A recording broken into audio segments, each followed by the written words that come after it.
oil from Russia.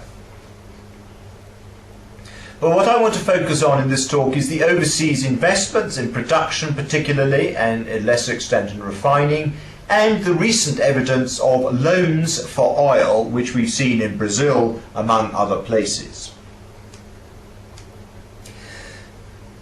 So what are they doing and where? Well, here you probably can't see very well on the screen, but if you've got a copy you can see in front of you, is a list of 58 countries where China's national oil companies have investments or wish to have investments, large or small.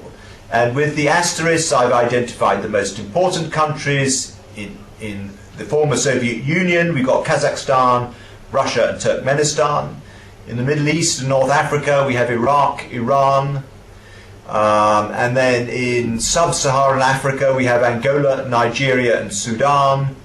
In Southeast Asia we have Australia and Indonesia, and in the Americas we have Venezuela and maybe Brazil. So the national oil companies are basically almost anywhere where there is oil. The one notable exception, of course, is the North Sea.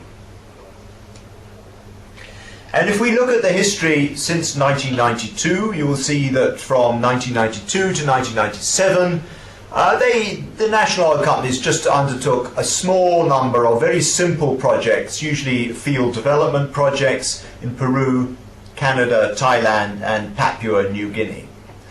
And remembering that it was in 1994 that China became a net oil importer, it was from 1997 that the oil companies started to look at much larger projects in oil-rich regions such as Kazakhstan, Sudan, Iran, Venezuela and Nigeria.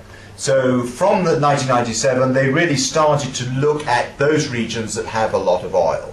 But still they were were focused at a full range of activities. So as well as simple oil fields, you had gas fields, deep water fields, tar sands, LNG, import pipelines, refineries, a whole range of types of projects.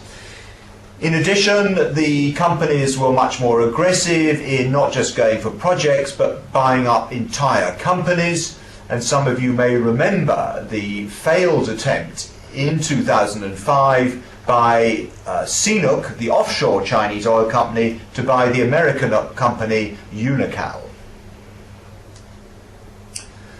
So by 2008, CNPC, which is the major Chinese national oil company, had overseas production of about 1.2 million barrels per day, which is equivalent of about a third of China's crude oil imports. But that's not to say that this oil was going back to China. CNPC and the other oil companies sell their crude oil to whoever will pay a decent price. In general terms, the import of crude oil to China is carried out under separate arrangements from the production of crude oil. 2008 also saw major deals being done in Iraq and Iran, and also in Turkmenistan for gas to be delivered to China by pipeline. Of less importance for oil and gas, but politically important, we also saw China taking steps to work more closely with Japan and Taiwan in the development of resources in the East China Sea. Finally, the first 4 months of this year have seen China lay out some 40 or 50 billion dollars in loans. In fact, most of these were carried out in a period of 1 week in this China-Venezuela fund, and more recently $5 billion to Kazakhstan. These were loans backed to be repaid in oil. So the question is, if that's what they are doing, why are they doing it? And here is a sort of box which I'm now going to pull apart. And what I'm trying to do here is to identify the various vested interests. We have China's government and we have China's national oil companies on one hand, and then on the other hand we have the host governments and the host national oil companies. And I'm going to go through each of these four in turn, because my thesis is that these activities will continue apace for as long as there is convergence between these interests. As soon as we start in any one country or region to see divergence between these interests, then the rate of these activities and the intensity of these activities will be reduced.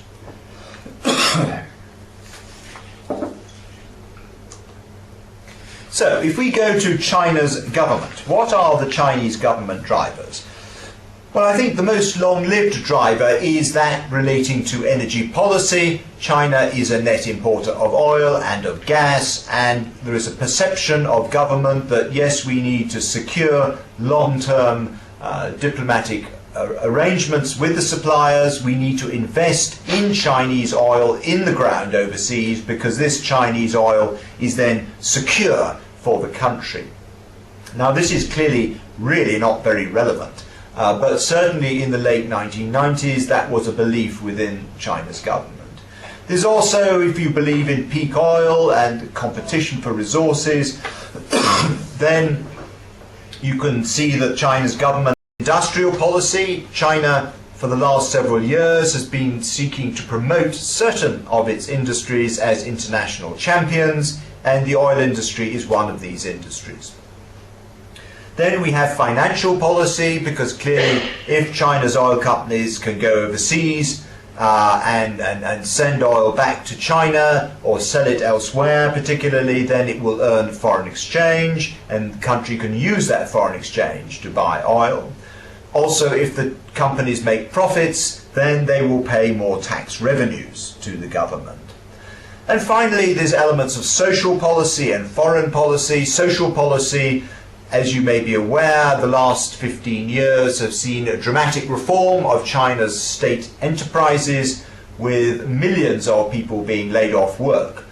CNPC, the main national oil company, used to employ 1.5 million people.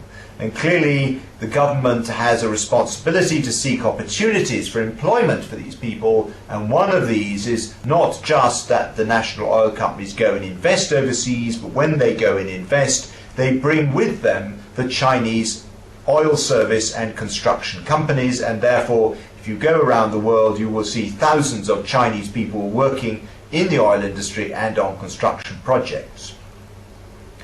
Finally, there's foreign policy, because just as diplomacy can be used to assist energy policy, so energy can be used to assist diplomatic policy. For the national oil companies themselves, the motivations for going overseas are rather more easily described. You may be aware that China's domestic oil and gas resources are limited, and therefore any oil company that wishes to grow needs upstream reserves,